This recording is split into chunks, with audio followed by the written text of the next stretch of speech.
One thing George Seymour did for me was put me in touch with a lady who lived in New York City. Her name was Marcy Taylor. She was 67 years old and had been experiencing V2K and electronic harassment for the past 7 years. Y'all hear that, y'all? This is sad. She was the victim of some other tenants in her building who were mad at her because her apartment was rent controlled and she paid about 20% of what new, more recent tenants were paying for their monthly rent. I told her that my vision was still damaged from the repeated druggings and would take over 6 months to return to normal. She too had been drugged and abducted and felt as though she had been implanted. She had also gone to George Seymour for a body sweep. He told her that she didn't have any implants either. It cannot be said enough how quickly the implant technology is developing, constantly getting smaller, more efficient, harder to detect and locate with ever expanding capabilities. Marcy made me feel better in many ways.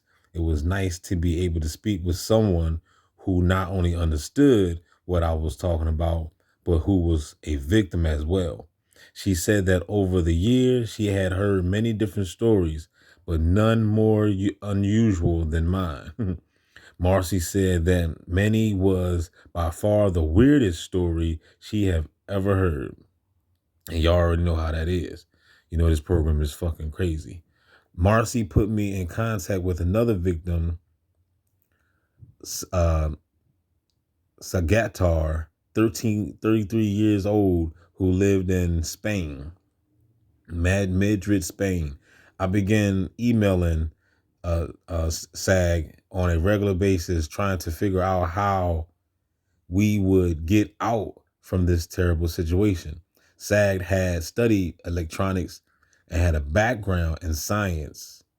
He had also spent a year and a half in medical school.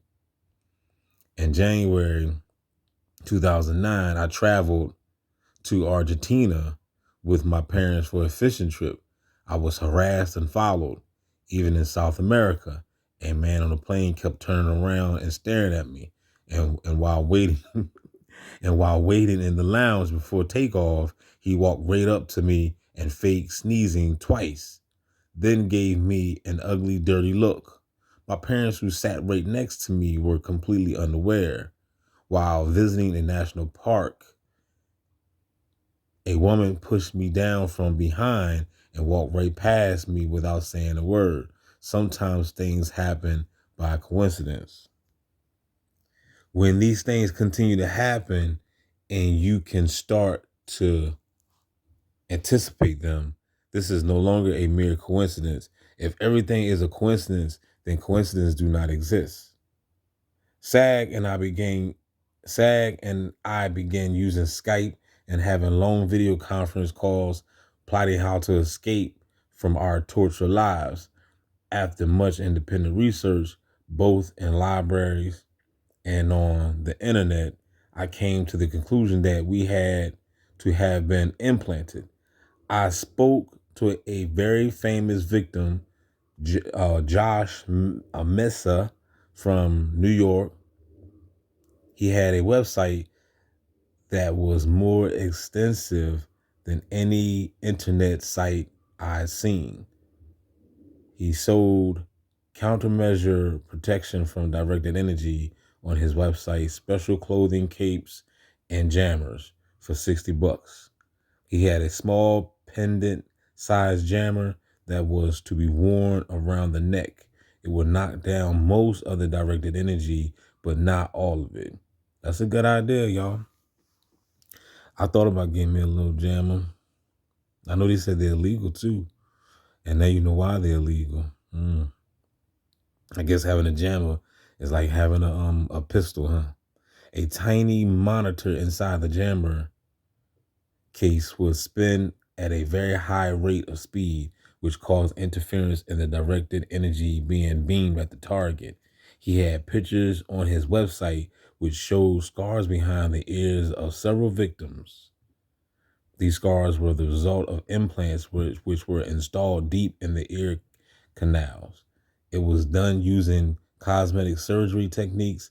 The resulting scars were difficult to see and were designed to look like natural folds in the skin. Now, see, this is back in the day, y'all. This is kind of old. This is old technology. I keep telling y'all too that they don't have to do all that now. There's other ways now for them to implant you. They don't have to surgically do it.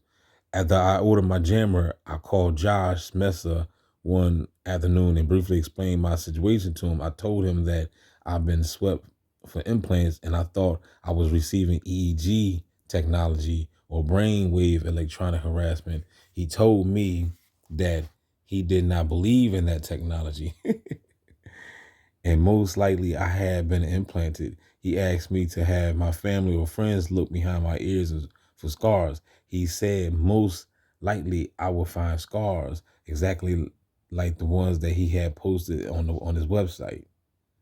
The next day I asked my father to look behind each of my ears to see if he had any scars there. He answered very quickly, yes, you have scars behind both ears. They're identical and in the same location on each side. Now, see, this is something different. You know what I'm saying? This guy right here, he was implanted physically.